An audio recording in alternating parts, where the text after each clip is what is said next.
नमस्ते. शिक्षक पात्रता परीक्षा टी-ई-टी एक्झाम पेपर 1 व पेपर 2 या दोनही पेपरसाठी महत्त्वाच्या असणाऱ्या विषयांपैकी एक महत्त्वाचा विषय म्हणजे गणित आणि या गणिताची संपूर्ण तयारी करून घेण्यासाठी आपण एक ऑनलाईन कोर्स घेतोय आणि या कोर्सचा आजचा आपला टॉपिक आहे गुणोत्तर व प्रमाण. या कोर्समध्ये आपण टी-ई-टीला जेवढे काही टॉपिक विचारले गेलेले आहेत ते सर्व टॉपिक कव्हर करणार आहे. त्यासोबतच त्याचे पी-वाय-क्यू ही आपण या सेशनमध्ये या सीरीजमध्ये काय करणार आहे कव्हर करणार आहे. तर पहा हे जे काही समोर तुम्हाला टॉपिक दिसत आहेत हे पेपर 1 व पेपर 2 चे कंबाईन्ड टॉपिक आहे. हे काही पेपर फक्त पेपर 1 चेच टॉपिक आहेत. हे फक्त पेपर 2 चे टॉपिक आहेत. ठीक आहे. तर आपण आपल्या आजच्या टॉपिकला सुरुवात करतोय जे की 2000 जर तुम्ही पाहिलं तर टी-ई-टी पेपर 2 2024 चा फर्स्ट क्वेश्चन आहे. पहा काय सांगितलंय? 2 व्यक्ती पी व क्यू ज्यांचा एकूण पगार ₹35,000 आहे. ते अनुक्रमे 75% व 80% पगार खर्च करतात. काय करतात ते? खर्च करतात. जर त्यांच्या बचतीचे गुणोत्तर 5:3 असेल तर पी चा पगार क्यू पेक्षा कितीने जास्त आहे. मग आता तुम्ही जर पाहिलं तर पी चा पगार आणि क्यू चा पगार यांची एकूण बेरीज जी आहे ती किती आहे? 35,000. मग पी चा जो पगार आहे समजा त्याला आपण एक्स म्हणलं आणि क्यू चा जो पगार आहे समजा त्याला आपण जर वाय म्हणलं तर दोघांच्या पगाराची बेरीज जी होणार आहे ती किती दिली त्यांनी? 35,000. आलं लक्षात? ठीक आहे. आता पहा अनुक्रमे काय होतंय तर पी जो आहे तो 75% खर्च करतो आणि क्यू जो आहे तो 80% खर्च करतो आणि त्यांच्या बचतीचे गुणोत्तर. आता पी जर 75% खर्च करतोय तर तो बचत किती करतो? पी हा जो बचत करतो हा 25% बचत करतो. ओके. त्याच्या एकूण पगाराच्या.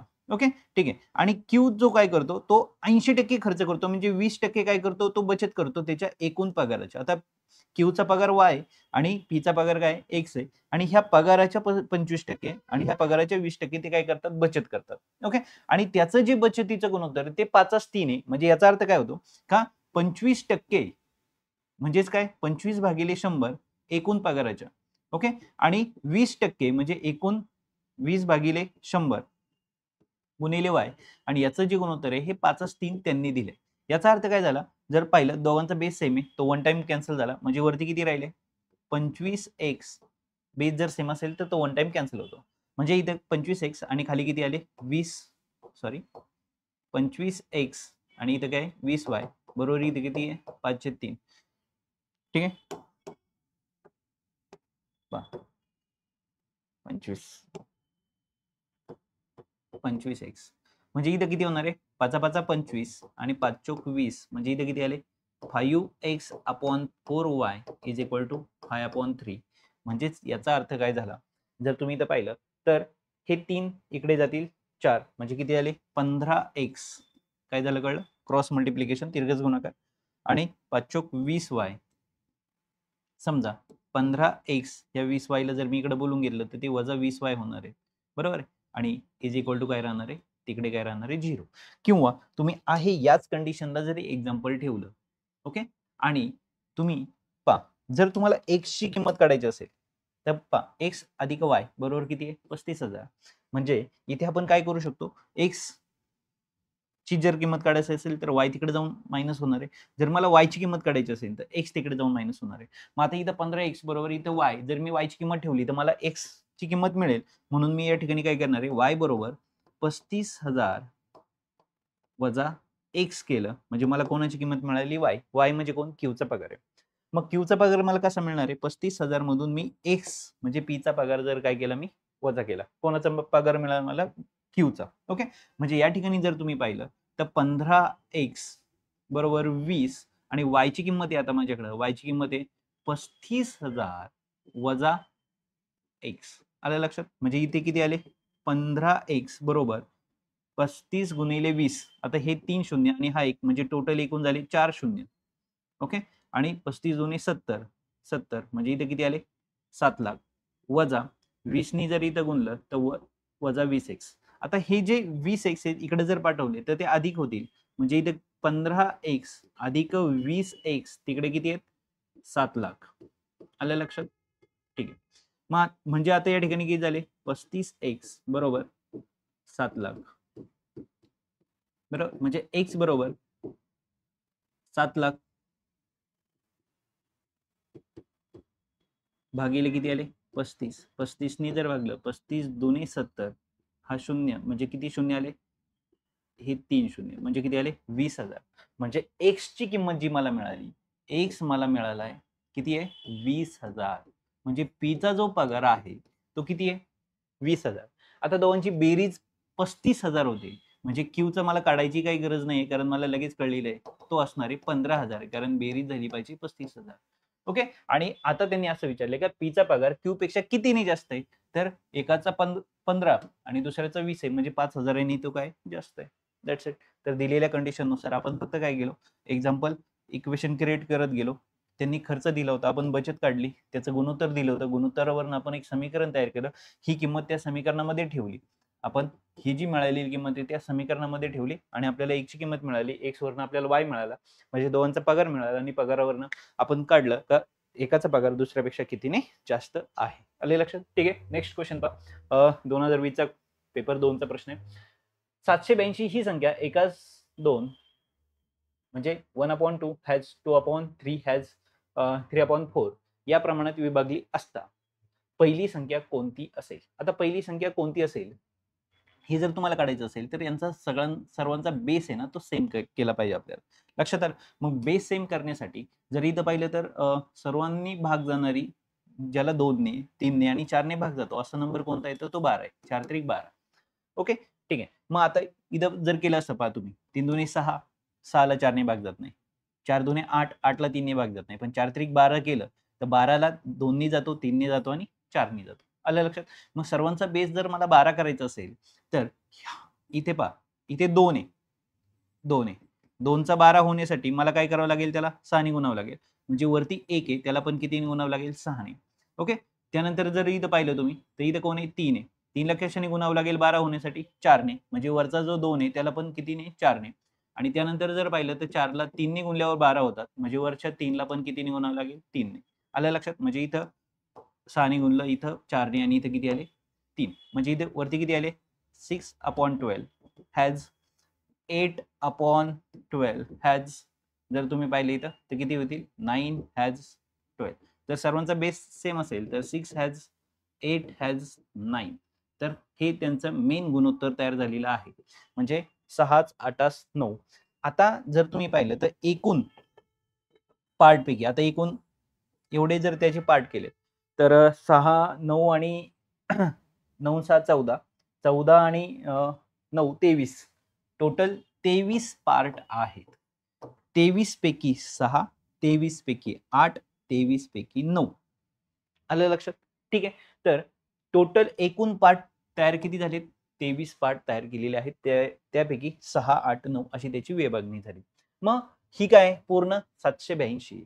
मग 782 ला आपण काय केलं 782 ला आपण 23 ने काय केलं भागलं. ओके. आता 782 ला जर मी 23 ने भागलं त्याच वेळेस मी 6 ने काय करणार आहे त्याला गुणणार आहे. का कारण मला काय काढायचंय का 23 पैकी 6 पार्ट त्यांनी काय मला विचारले पहिला पार्ट विचारले.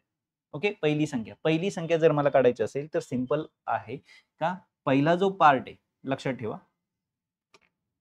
किती येतो 782 चे मला किती करायचे 23 पैकी असंही तुम्ही म्हणू शकता 6 पार्ट म्हणजे नक्की किती पार्ट हे मला या ठिकाणी काढायचंय. म्हणजे आता इथं काय होणार आहे पहा 23 त्रिक 69. ओके. 3 आले 69 म्हणजे 6 9 उरले. ओके. 23 चौक 92 34 आले. ओके. म्हणजे 34 गुणिले 6 साई चौक 24 सचाले 2 सायत्रिक 18 18 आणि 2 20 204 म्हणजे पहिली जी संख्या आहे ती आहे 204 पर्याय क्रमांक 2. आले लक्षात कशा पद्धतीने. तर पहिली गोष्ट म्हणजे सर्वांचा आपण बेस सेम करून घेतला. सेम केल्यानंतर आपल्याला मेन गुणोत्तर मिळालं. मेन गुणोत्तर हे काय टोटल 23 पार्ट पैकी 6 8 9 अशा पार्टमध्ये डिवाइड झालेले आहे. तर त्यापैकी मला पहिला पार्ट विचारला होता. तर 23 पैकी 6 पार्ट म्हणजे नक्की किती पार्ट म्हणून त्या नंबरला मी 23 पैकी 6 पार्टनी मल्टिप्लाय केलं. जर मला दुसरा पार्ट सांगितलं असतं 23 पैकी 8 ने मल्टिप्लाय केलं असतं आणि जर मला तिसरा पार्ट सांगितलं असतं तर 23 पैकी मी 9 ने मल्टिप्लाय केलं असतं. आले लक्षात. तर या पद्धतीने तुम्हाला हा प्रश्न या ठिकाणी सोडवायचा होता. त्यानंतर त्याच्या पुढचा प्रश्न काय सांगितले पहा एका अपूर्णांकाचा छेद अंशापेक्षा 6 ने मोठा आहे. अंशापेक्षा 6 ने मोठा आहे कोण छेद म्हणजे जर अंश x असेल तर छेद x अधिक 6 होईल. सिंपल आहे. ओके, छेद हा अंशापेक्षा, मग अंश जर x असेल तर हा 6 ने मोठा आहे म्हणजे x 6 मिळवले. अंश व छेद 4 मिळवल्यास, अंश व छेदात 4 मिळवल्यास या दोघांमध्ये आपण काय केलं, 4 मिळवले. अपूर्णांक 3/5 होतो. अपूर्णांक किती झाला, 3/5 झाला. तर तो अपूर्णांक कोणता, तर तो मेन अपूर्णांक कोणता आहे, x/x + 6. ठीक आहे. मग आता या ठिकाणी तो अपूर्णांक काय झाला पहा, x + 4 x + 10. लक्षात आलं, इज इक्वल टू काय, 5/3. मग आता क्रॉस मल्टिप्लिकेशन तिरकस गुणाकार, 5 नी जर इथं गुणलं तर काय होईल, 5 कंसात x + 4. इकडे पाहिलं तर 3 कंसात x + 10 तिरकस गुणाकार झाला. म्हणजे त्यानुसार काय होईल, 5 नी गुणलं तर काय होईल, 5 गुणिले x 5x 5 × 20, 5x + 20 बरोबर. 3 नी गुणलं तर 3x + 30, 3x + 30. म्हणजे आता हे 5x हे 3x आहेत, याला इकडे बोलून घेतलं, 5x ते 3x मायनस झाले, तिकडे 30 आहेत, याला तिकडे पाठवून दिलं, ते -20 होतं. म्हणजे इथं जर पाहिलं तर 2x बरोबर, तिथं वजाबाकी 10 येणार आहे, म्हणजे x बरोबर 10, हे 2 भागिले गेले, म्हणजे x बरोबर किती आले, 5. जर x 5 आहे, म्हणजे अंश जर 5 आहे तर छेद त्याच्यापेक्षा 6 ने जास्त आहे, म्हणजे तो किती असला पाहिजे, 11. म्हणजे पर्याय क्रमांक 2 आले लक्षात. तर या पद्धतीने तुम्हाला हा प्रश्न सोडवायचा होता. पेपर 2 2017चा प्रश्न आहे. आता पेपर 2 2014चा प्रश्न आहे पहा. 72 लिटर दूध व पाण्याचे मिश्रणामध्ये दूध व पाण्याचे प्रमाण 7:2 आहे. म्हणजे पहा, 7:2 म्हणजे एकूण पार्ट किती आहेत, 9. एकूण पार्ट किती आहेत, 9. हे नेहमी लक्षात ठेवा, जेवढं गुणोत्तर दिलं असतं त्याचे आपण काय करतो, बेरीज करतो. ओके, ठीक आहे. मग 9 पैकी 7 पार्ट हे काय, दूध आहे, आणि 9 पैकी 2 पार्ट हे काय, पाणी. ठीक आहे, नीट समजून घ्या. टोटल म्हणजे टोटल दूध किती आहे, 72. म्हणजे नक्की आपल्याला लक्षात येईल, 72 पैकी 7 पार्ट, 72 चे टोटल किती पार्ट करायचे, 9 पार्ट करायचे. त्यापैकी 7 पार्ट दूध आहे आणि 2 पार्ट काय, पाणी आहे. त्या मिश्रणामध्ये पाणी व दुधाचे प्रमाण 2:11 होण्याकरता, पाणी व दुधाचे प्रमाण 2:11 होण्याकरता किती दूध लागेल, अजून किती दूध लागेल. ओके, ठीक आहे. आता इथे जर पाहिलं तर टोटल 9 पार्ट आहेत, म्हणजे किती आहे, 72. 72 चे आपण 9 पार्ट करू, म्हणजे 72 ला समजा मी 9 ने भागलं तर 9×8 72, म्हणजे 8 एका पार्ट मध्ये किती येतात, 8 लिटर दूध येतं. असे 7 पार्ट, म्हणजे आपण इथं किती गुणलं, 7 ने. ओके, तर 7 पार्ट किती येणार आहेत, 7×8 56 लिटर हे काय झालं, दूध झालं. आणि याला मी 2 ने गुणलं, ओके, तर इथं किती, 8×2 16 लिटर हे काय झालं, पाणी झालं. ठीक आहे, म्हणजे 8 नी पाणी. आता गुणोत्तर जर पाहिलं तर मिश्रणामध्ये पाणी व दुधाचे प्रमाण 2:11 करायचे, म्हणजे पाणी 2च भागाकार गेला पाहिजे, म्हणजे 2:11 करायचे. 2:11 म्हणजे आता जर पाहिलं तर हे 2:7 आहे, म्हणजे 8 नीच भाग गेला पाहिजे, कारण 8×2 16, 2 भागाकार आला पाहिजे, म्हणजे 8×2 इथे किती आले पाहिजे, 8 नी जर भागलं तर उत्तर किती आलं पाहिजे, 2. पण इथे 8 नी भागलं तर उत्तर 11 आलं पाहिजे. ओके, म्हणजे अजून किती लिटर दूध लागेल, 56 मध्ये किती लिटर दूध लागेल, म्हणजे इथं 16 हा नंबर आकडा जो आहे तो फायनल आहे. लक्षात येते मी काय सांगतोय, इथे जो 16 आकडा हा फायनल आहे, कारण भाग 8 नीच गेला पाहिजे, आणि इथं 11 नी भाग गेला म्हणजे इथं 88 लिटर दूध पाहिजे. इथं किती पाहिजे, 88. तेव्हाच त्यांचं गुणोत्तर हे काय होणार आहे, 11:2 होणार. म्हणजे 2:11 11:2. आपण पहिल्यांदा वरती दूध ठेवले म्हणून 11 पुढे येईल, 2 मागे जाईल, एवढंच होईल. ठीक आहे. म्हणजे आता जर तुम्ही इथं पाहिलं तर 56 मध्ये आता दूध आहे 56 लिटर, पण आपल्याला पाहिजे 88 लिटर. म्हणजे अजून किती लिटर दूध पाहिजे, तर 88 मधून 56 मी वजा केले, 2 3, म्हणजे मला किती, 32 लिटर अजून दूध पाहिजे. आलं लक्षात. ठीक आहे. तर पहिली गोष्ट म्हणजे पहिल्यांदा टोटल एकूण जे दूध दिलंय, सॉरी एकूण, म्हणजे आपण म्हणू शकतो का दूध ते 72 लिटर आहे, पण त्याच्यात पाणी आणि दूध मिक्सचर आहे. मग त्याचे जे गुणोत्तर आहे ते 7:2 आहे, म्हणून 7:2 म्हणजे 9, कारण 7:2 9, म्हणजे 9 ने याला भागल्यानंतर कळलं का एका पार्टमध्ये 8 लिटर दूध, म्हणजे 8 लिटर पार्ट येतो. त्यापैकी 7 पार्ट हा दुधाचा आहे, म्हणजे 56 लिटर दूध झालं, आणि 2 पार्ट हे पाण्याचे आहेत, म्हणजे 8 दुणे 16 लिटर पाणी आहे त्याच्यात. मग आता आपल्याला गुणोत्तर पाहिजे नव्हतं. 2:11 म्हणजे 2:11 किंवा 11:2. तर 2:11 म्हणजे पाणी हे मात्र 2च पाहिजे आता. म्हणजे 8नीच भाग गेला पाहिजे. म्हणजे 8 दुणे 16 आणि अ, इथं 11चा भाग पाहिजे. म्हणजे 11 8 88 म्हणजे इथं 88 लिटर दूध पाहिजे. म्हणजे आधी 56 इथं आता 88 करायचंय. तर किती? तर ते 32 आहे. ओके. थोडंसं लेंदी सांगितलंय, पण ठीक आहे. मला वाटतं तुम्हाला कन्सेप्ट क्लिअर होणं गरजेचं आहे.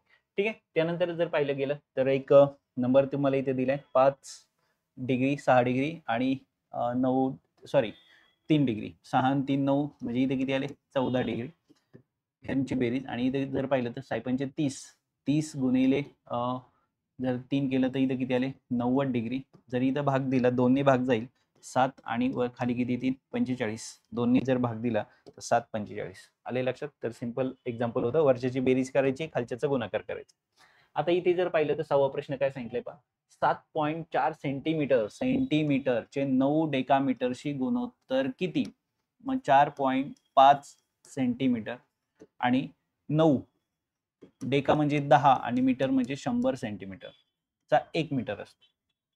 लक्षात ठेवा पहा, हे 9 डेका म्हणजे 10 आणि मीटरला 1 मीटर म्हणजे किती? 100 सेंटीमीटर. मी डायरेक्ट 100 सेंटीमीटर मध्ये लिहिलं, कारण गुणोत्तर जर आपल्याला काढायचं असेल तर त्याचं परिमाण हे काय लागतं? एकच लागतं. म्हणजे सर्व सेंटीमीटर, सर्व किलोमीटर किंवा मीटर, ग्रॅम, किलोग्रॅम सर्वांचं एकच युनिट लागतं. ओके. म्हणजे हे जर डायरेक्ट मी सेंटीमीटर मध्ये इथं लिहिलं तर 9000 येणार आहे. किती येणार आहे? 9000. मग 9000 सेंटीमीटर आणि यांचं गुणोत्तर काढायचं. आता पॉइंट नंतर एक नंबर आहे. पॉइंट नंतर जर एक नंबर असेल आणि मला तो पॉइंट काढून टाकायचा असेल तर सिंपल आहे. मी पॉइंट काढून टाकला तेव्हा खाली ऑलरेडी 9000 आहे, त्यामध्ये एक शून्य वाढतो. जेव्हा मी पॉइंट नंतर एक संख्या होती, एक संख्येत पॉइंट जर मी काढला तर खाली एक 0 वाढला. म्हणजे आता या ठिकाणी जर पाहिलं तर 45 1 45, 45 दुने 90, 2000 शिल्लक राहिले. म्हणजे 2 आणि हे 3 शून्य म्हणजे एकाच 2000, एकाच 2000, पर्याय क्रमांक 4. आले लक्षात? तर या पद्धतीने तुम्हाला हा प्रश्न सोडवायचा आहे. तर युनिट तुम्हाला माहिती असणं गरजेचं आहे. आता या ठिकाणी गुणोत्तर व प्रमाण या टॉपिकवर तुम्हाला जेवढे काही प्रश्न विचारले गेलेले आहेत ते 6 प्रश्न आहेत ते या ठिकाणी संपलेले आहेत. ठीक आहे. तर या ठिकाणी एक 7वा प्रश्न तुम्हाला प्रॅक्टिससाठी दिलेला आहे. मला वाटतं तो तुम्ही सॉल्व्ह करू शकता. ठीक आहे. तर या पद्धतीने तुमचा गुणोत्तर व प्रमाण हा जो टॉपिक आहे हा या ठिकाणी संपलाय. अतिशय छोटासा सोपा टॉपिक होता आणि मला वाटतं असे प्रश्न तुम्ही याआधीही खूप सोडवलेले आहेत. जस्ट ॲज अ प्रॅक्टिस आणि आतापर्यंत काय काय विचारलं गेले याची प्रॅक्टिस व्हावी म्हणून हा आपण या ठिकाणी हा टॉपिक ऍड केला होता. ठीक आहे. तर टॉपिक कंप्लीट झालेला आहे. मागचे टॉपिक कंप्लीट करा, येणारे टॉपिक पहा आणि अभ्यास चांगला करा. Okay. All the best. Bye bye.